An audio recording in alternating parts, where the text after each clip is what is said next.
기념하라 이렇게 말씀했습니다. 제가 개인적으로 이런 상황이 되면 제 인생과 교회에 위기가 온 것이다 진단하는 게 있습니다. 뭐겠습니까? 이게 오면 제 인생도 위기가 온 것이고 제가 목회하는 교회도 위기가 온 겁니다. 그게 무엇이냐? 십자가를 묵상하는데 뭉클함이 없을 때 인생 끝난 겁니다. 정말 예수 십자가를 생각하는데 가슴에 감동이 없다. 그 사역자로 끝난 거죠. 주님께서 뭘 말씀했습니까? 요한계시록에 보면 아시아에 7교회가 있었는데 우리 주님께서 편지를 보내신 겁니다. 예수님께서 교회들에게 하신 편지죠. 그 중에 핵심적인 교회가 에베소 교회입니다. 에베소 교회가 굉장히 하나님의 말씀을 제대로 공부했습니다. 교리적으로 정통신앙에 충실했습니다. 그건 하나님을 기쁘시게 하는 거죠. 이단들이 들어오지 못하도록 막 목숨 걸고 막았습니다. 너무 잘한 거예요. 그런데 뭘 잊어버렸습니까? 첫사랑을 잊어버린 겁니다. 십자가를 묵상하는데 뭉클함이 없는 거예요. 첫사랑을 잊어버린 겁니다. 우리가 아무리 교회를 열심히 다니고 예배당을 지은 경험이 있고 전도 행위를 많이 하고 구제연금을 많이 하고 선교에 동참했다 할지라도 첫사랑을 잃어버리면 종교생활하는 겁니다. 그게 바로 종교입니다. 신앙생활이 아닙니다. 그래서 주님이 뭘 말씀합니까? 나를 기념하라. 이것을 향하여 나를 기념하라. 예수 십자가의 능력을 붙잡아라. 하나님이 누구를 사용합니까? 하나님이 누구를 기뻐합니까? 주님을 향한 첫사랑을 간직한 사람. 사도 바울을 보면 그 첫사랑을 뜨겁게 경험했고 일평생 동안 지속을 했고 죽는 순간에도 그 예수 십자가를 향한 그 사랑이 그 마음을 사로잡았던 것을 보게 됩니다. 누가 마귀를 이깁니까? 그 첫사랑을 간직한 사람. 누가 전도에 쓰임받습니까? 그 첫사랑을 간직한 사람. 누가 주님과의 깊은 연합 속에 들어갑니까?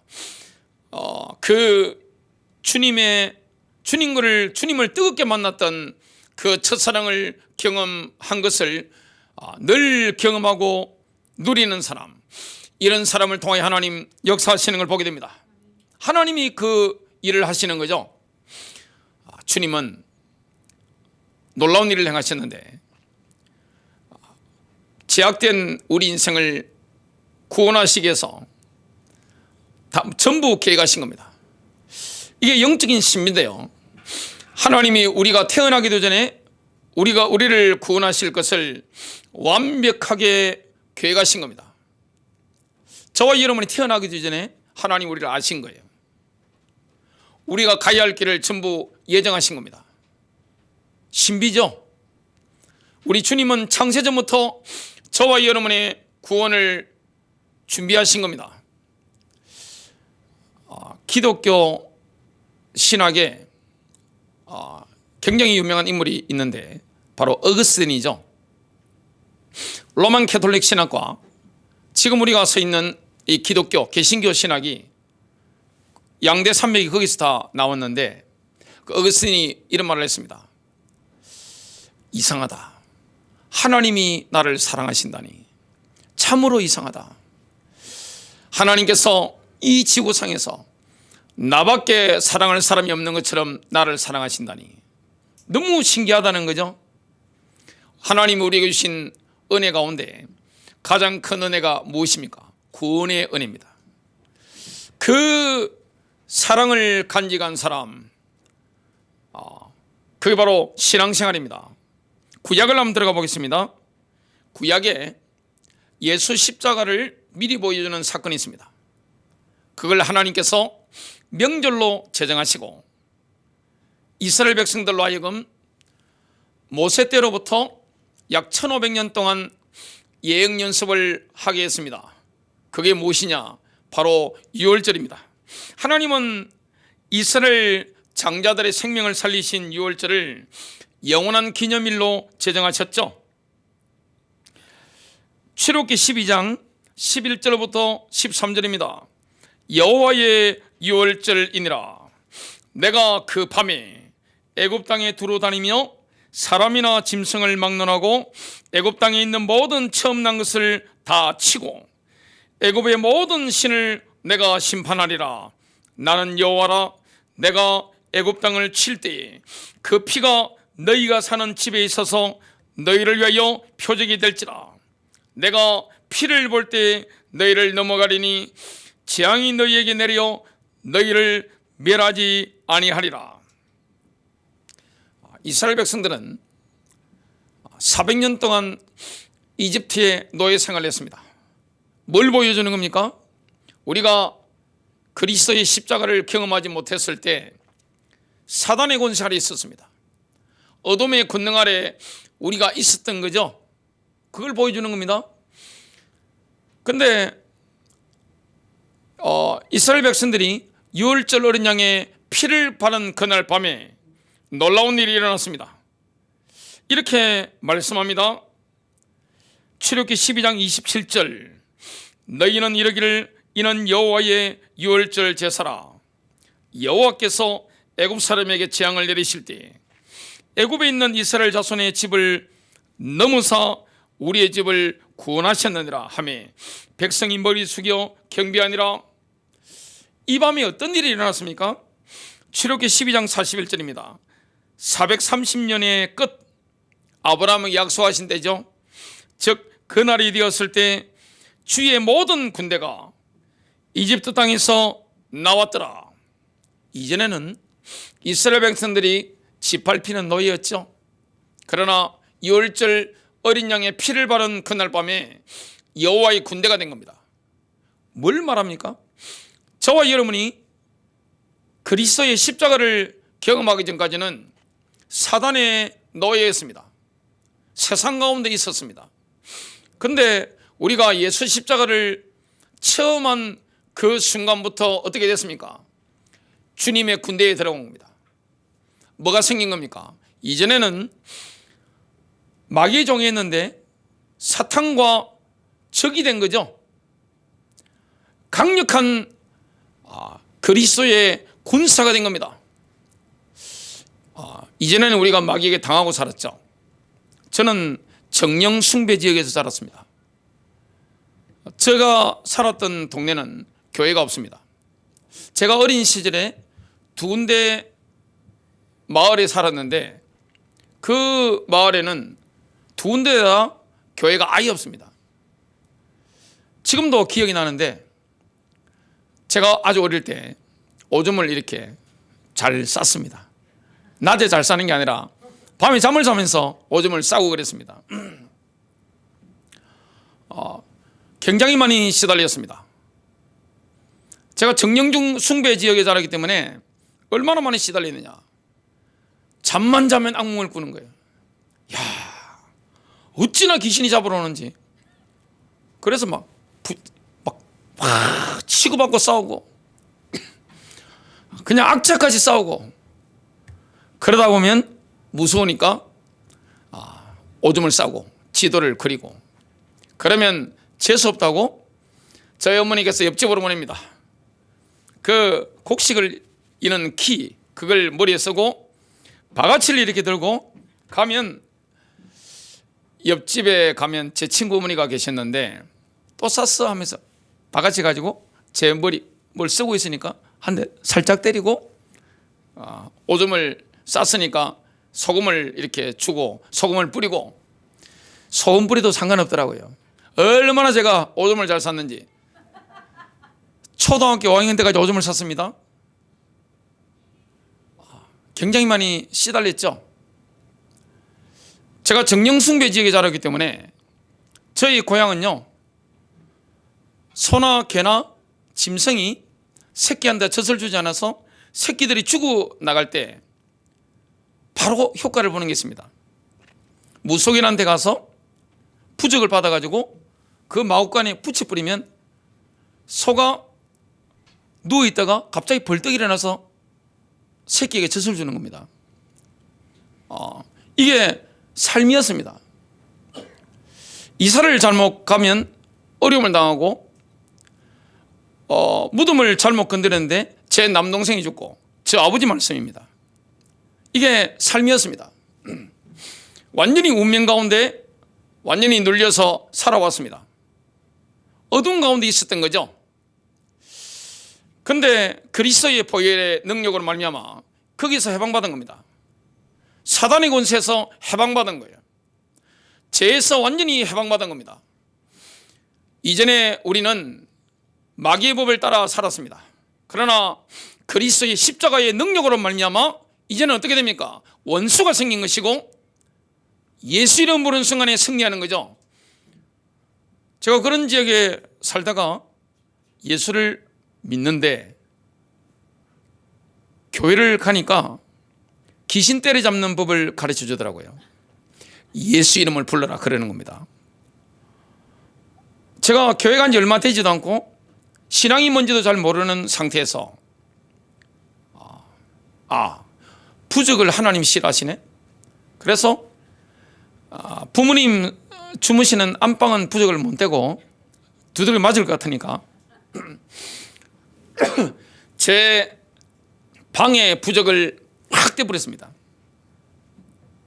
그날 밤에 귀신 3마리가 나타난 겁니다. 어찌나 무섭든지 그때 귀신이 가위를 누르는데 제가 교회에서 배운 대로 예수 이름 부르려고 하는데 이 목을 잡아놓으니까 안 나오는 거예요. 겨우겨우 해가지고 예수 이름으로 하니까 바로 3마리가 바로 도망가는 걸 처음으로 체험했던 적이 있습니다. 여러분, 예수께서 오셔서 하신 일이 뭡니까? 마귀를 멸하신 겁니다. 하나님의 성령을 힘입어 귀신을 쫓아내는 것이면 하나님의 나라가 이미 너에게 임하였느니라. 구약에 보면 그 뛰어난 선지자들이 많았는데 귀신을 쫓아냈다는 기록이 없습니다. 하지만 신약시대에 예수님께서 오셔서 하나님의 나라가 임하니까 어떻게 됩니까? 귀신들이 막 쫓겨난 겁니다. 그 권세가 예수 믿는 저와 여러분에게 와 있는 겁니다. 이걸 다 보여주는 거죠. 자, 예수님께서 이 땅에 오셨는데 공생의 사역을 시작하셨을 때 세례 요한이 예수님을 만난 겁니다. 세례 요한은 자기 주위를 둘러선 수많은 군중들 앞에서 예수님을 어떻게 선언합니까? 유월절 어린 양으로 오신 메시아시다. 이걸 선언한 거예요. 영적인 눈이 밝은 거죠. 요한복음 1장 29절입니다. 이튿날 요한이 예수께서 자기에게 나오심을 보고 이르되 보라, 세상죄를 지고 가는 하나님의 어린 양이로다. 예수님은 하나님께서 준비하신 그 유월절에 예루살렘으로 올라가셨습니다. 메시아의 발자취가 유월절로 가는 거죠. 때가 되니까 예루살렘으로 올라가시는 겁니다. 바리새인들이 있었는데 바리새인 중에 예수님에 대해서 우호적인 사람들이 있잖아요. 예수님을 생각해서 슬쩍 기뜸을 해줍니다. 헤롯이 당신을 죽이려고 합니다.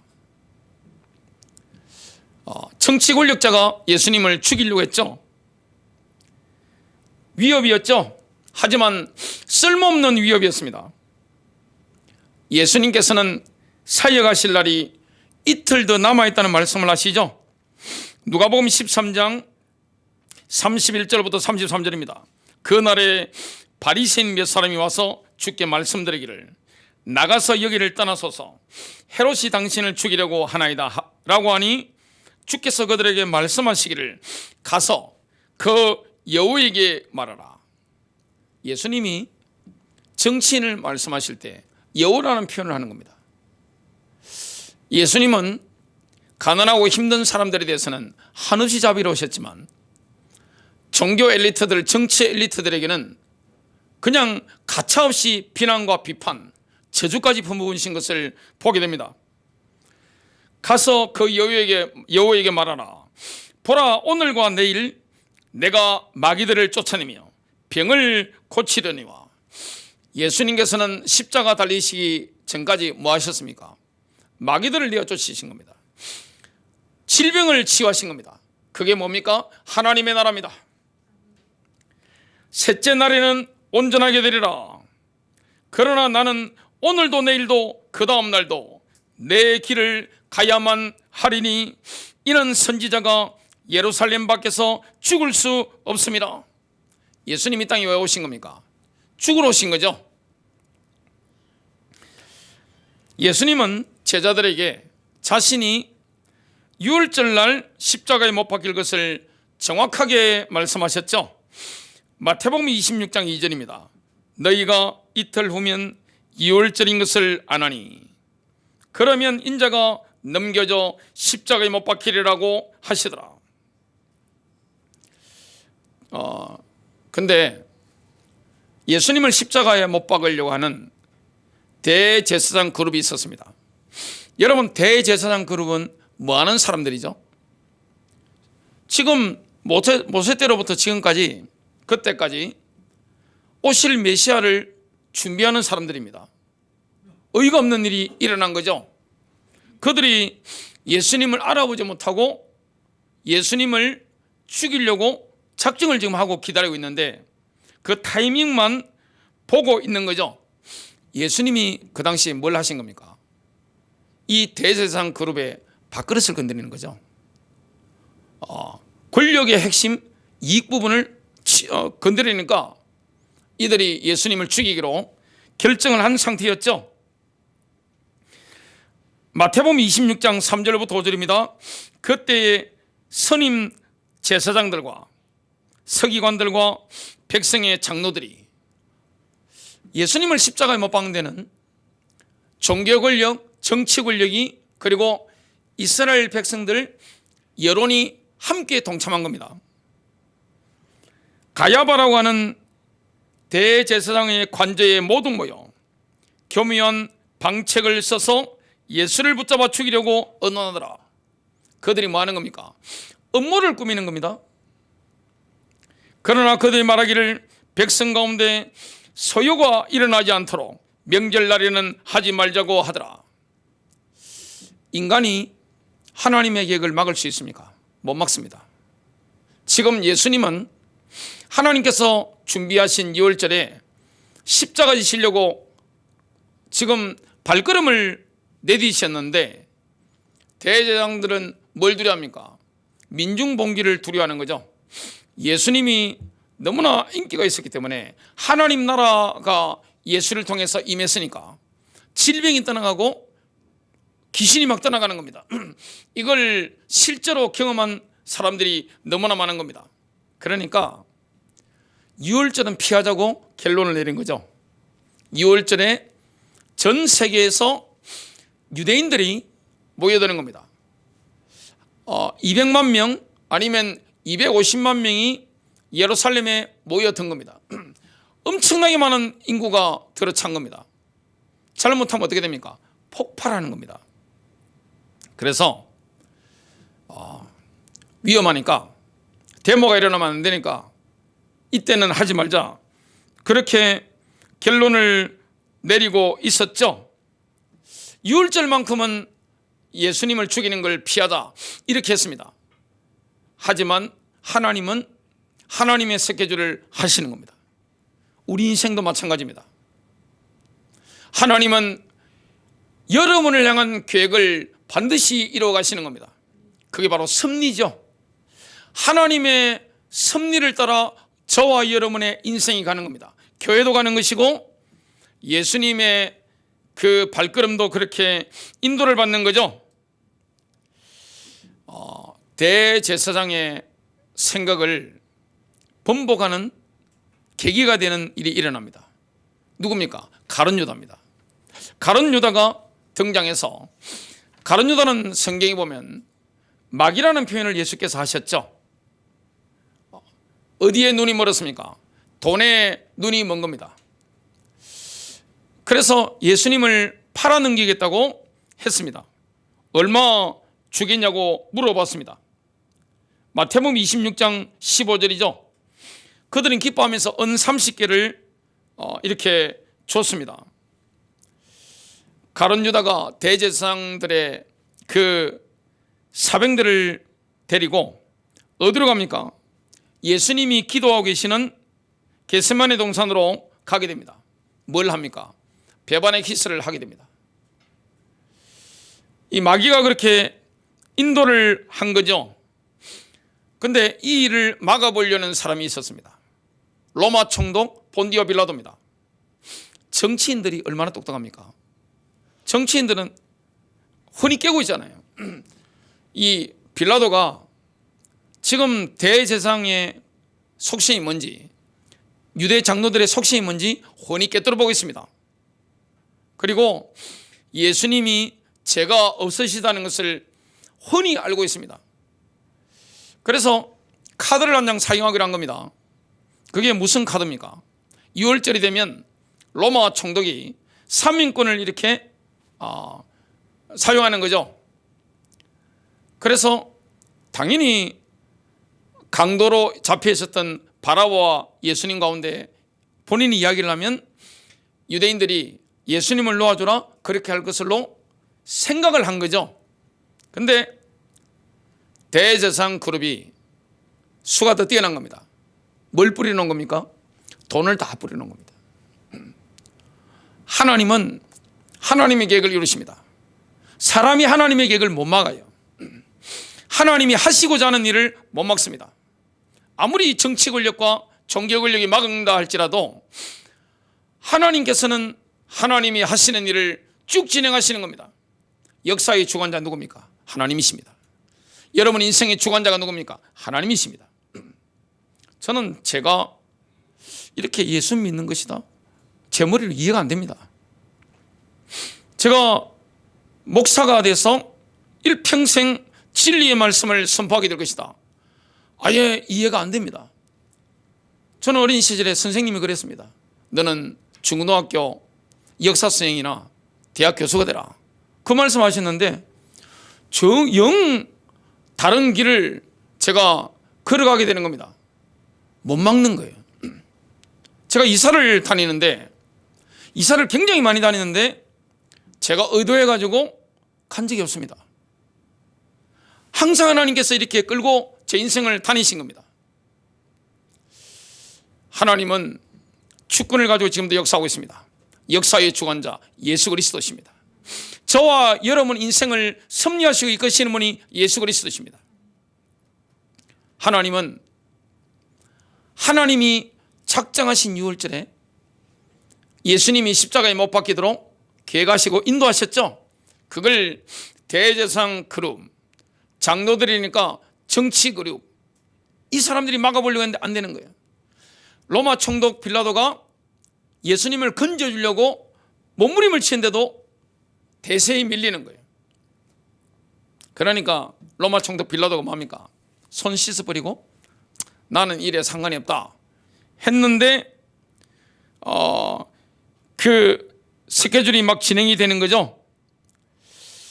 예수님이 십자가에 드디어 매달리게 되는데 그때가 언제입니까? 6월절 제사를 드리는 시간이 바로 오전 9시인데 유대인 학자들이 아마 9시에 예수님이 십자가에 못 박히실 것이다, 다 이렇게 이야기를 하는 거죠.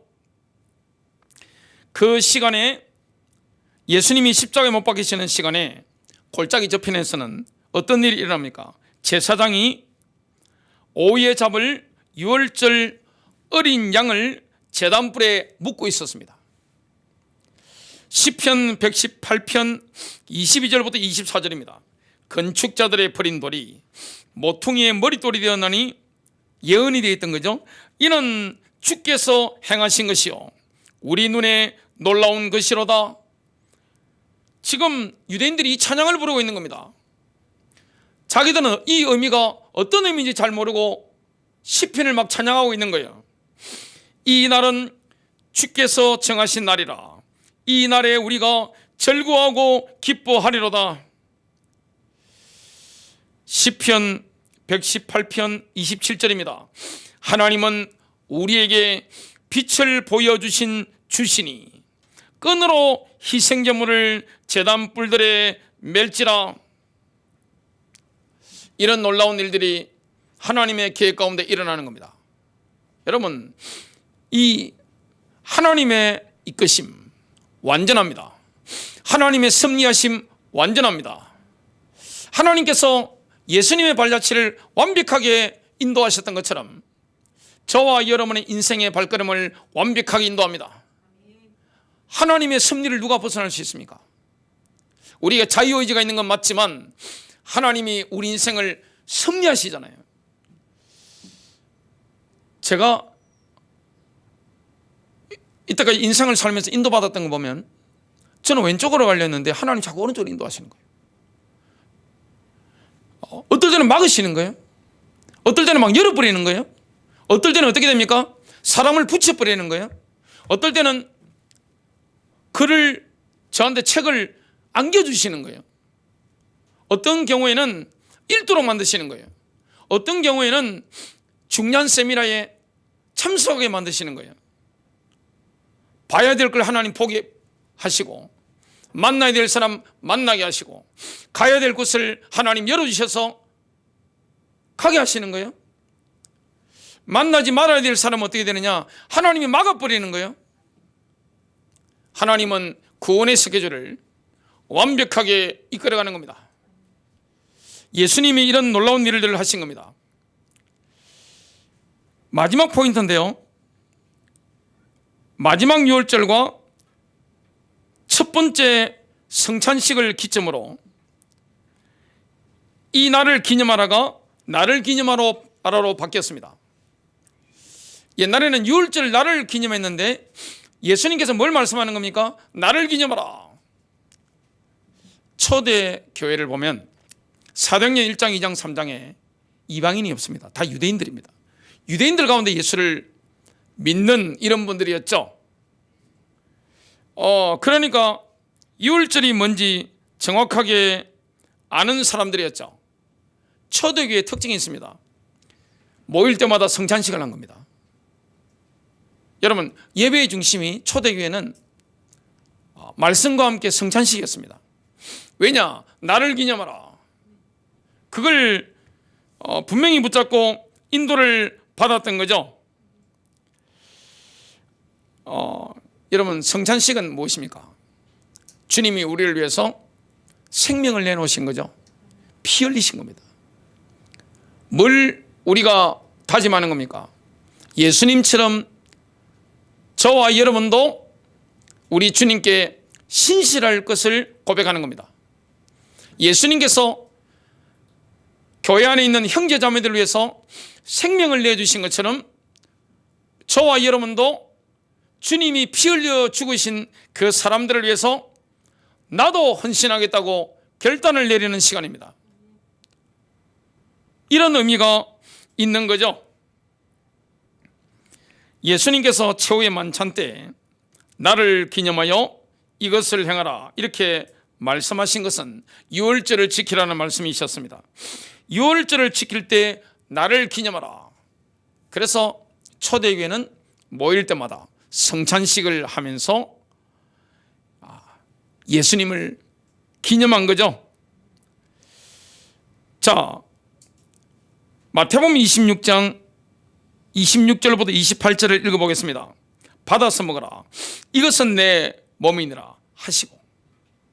여러분, 성찬식 때 먹는 마짜, 그 빵은 무엇입니까? 예수님의 몸입니다. 우리 죄를 위해 십자가에 못 박히신 그리스도의 몸을 기억하는 거죠. 또 잔을 가지사 감사하기도 하시고 그들에게 주시며 이르시되 너희가 다 이것을 마시라. 이것은 제사함을 얻게 하려고 많은 사람을 위하여 흘리는 바 나의 피, 곧 언약의 피니라. 예수님께서 제자들과 함께 성찬식을 하셨는데 그때의 잔이 한 잔을 나누는 게 아니라 네 잔을 나눈 겁니다. 지금은 유대인들 가운데 예수를 그리스도로 믿고 돌아오는 분들이 많죠. 제가 그 유대인들이 예수 믿는 거 이걸 보면서 굉장히 감동받았던 게 있습니다. 그들 가운데 스펙트럼은 굉장히 넓지만 집안에서 쫓겨나면서 예수를 믿는 거예요. 아버지와 어머니가 아들을 딸을 절규해 버리는 겁니다. 그러니까 그들이 믿으면서 이렇게 인도받는데 그들이 쓴 글들을 보면 상업적인 게 없어요. 사람을 막 끌어모아서 이렇게 이익을 취하려는 그런 동기가 없는 거예요. 또 그런 부류의 사람들을 만났는데 그게 바로 청교도들입니다. 굉장히 신앙이 깨끗하구나 그런 걸 느낄 수가 있었는데 그들이 돌아와서 자기들 문화니까 이번에 어머니께서 저희 집에 한 달 계셨는데 이번에도 제가 통역사를 했습니다. 경상남도 사투리를 쓰시니까 우리 가족 중에 알아듣는 사람이 아무도 없어요. 제가 중간에서 눈치 보고 이렇게 통역을 이렇게 가족들한테 하는 거죠. 문화라는 게 있습니다. 여러분, 문화와 언어가 얼마나 중요합니까? 자, 4장 가운데 첫 번째 자는 어떤 자입니까? 거룩함의 자니라 부릅니다. 출애굽기 6장 6절입니다. 내가 너희를 이집트인의 집 아래서 데리고 나와 하나님께서는 우리를 이 세상의 멍에와 짐에서 자유롭게 하신 겁니다. 하나님께서 이스라엘을 구속하신 이유가 무엇입니까? 두 주인을 섬길 수 없기 때문에, 두 주인에게 예배할 수 없기 때문에 저와 여러분이 하나님을 예배하는 것은 하나님의 은혜인 줄로 믿습니다. 두 번째 자는 구원의 자니라 부릅니다. 출애굽기 6장 6절 중반절입니다. 내가 너희를 그들의 속박에서 자유롭게 하며. 우리는 오직 한 분만 섬길 수가 있습니다. 누굽니까? 바로 성삼위 하나님이죠. 로마서 6장 16절입니다. 너희가 자신을 종으로 드려 누구에게 순종하든지 너희가 순종하는 자의 종이 되어 죄의 종으로 사망에 이르든지 혹은 순종의 종으로 의에 이르는 줄 알지 못하느냐. 세 번째 자는 구속의 자니라 부릅니다. 출애굽기 6장 6절 하반절입니다. 내가 편팔과 큰 심판으로 너희를 구속하리라. 예수님께서 어떻게 편팔로 우리를 구속하셨습니까? 하나님이 우주를 창조하실 때 우리가 우주를 보면 엄청나잖아요.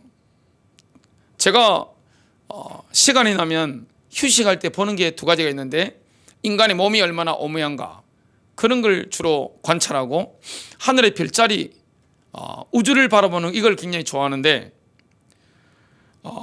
하나님이 우주를 창조하실 때는 아무런 대가도 지불하지 않으셨습니다. 다만 있으라 이 말씀만 하셨죠. 하나님께서 저와 여러분을 구속하실 때는 예수님의 생명을 내놓으신 겁니다. 구원의 은혜가 가장 큰 은혜라는 거죠. 네 번째 자는 영접의 자니라 부릅니다. 출애굽기 6장 7절 상반절. 내가 너희를 내 백성으로 삼고 나는 너희의 하나님이 되리라. 하나님께서는 우리를 보배롭고 존귀하게 여기십니다. 이사야서 43장 3절부터 5절입니다. 하나님께서는 그 사랑하시는 자 안에서 우리를 받아들이신 겁니다. 지금 그 피는 어떻습니까? 구약을 본다면 제사장의 아버지니까 이스라엘 가정의 각 가정의 아버지가 양을 잡고 피를 받아서 대야에 담아 놓았죠. 그걸 어떻게 해야 됩니까? 문설주와 좌우임방에 뿌려야 됩니다. 예수님의 피는 지금도 완전합니다. 그 피를 어디로 옮겨가야 되는 겁니까? 나의 삶의 현장에, 나의 가정 현장에, 나의 인생 현장에. 그것이 뭡니까? 예수님의 피가 우리를 위해서 무엇을 했는지를 밝히 알려주시는 하나님의 말씀을 정언하는 겁니다. 그때 사탄을 이기게 됩니다. 여러분, 사탄이 언제 떠나갑니까? 예수님의 피가 나를 위해서 무슨 일을 행하셨는가, 이걸 사탄에게 증거하는 거죠. 여러분, 그 은혜가 넘치시기를 주님의 이름으로 축복합니다.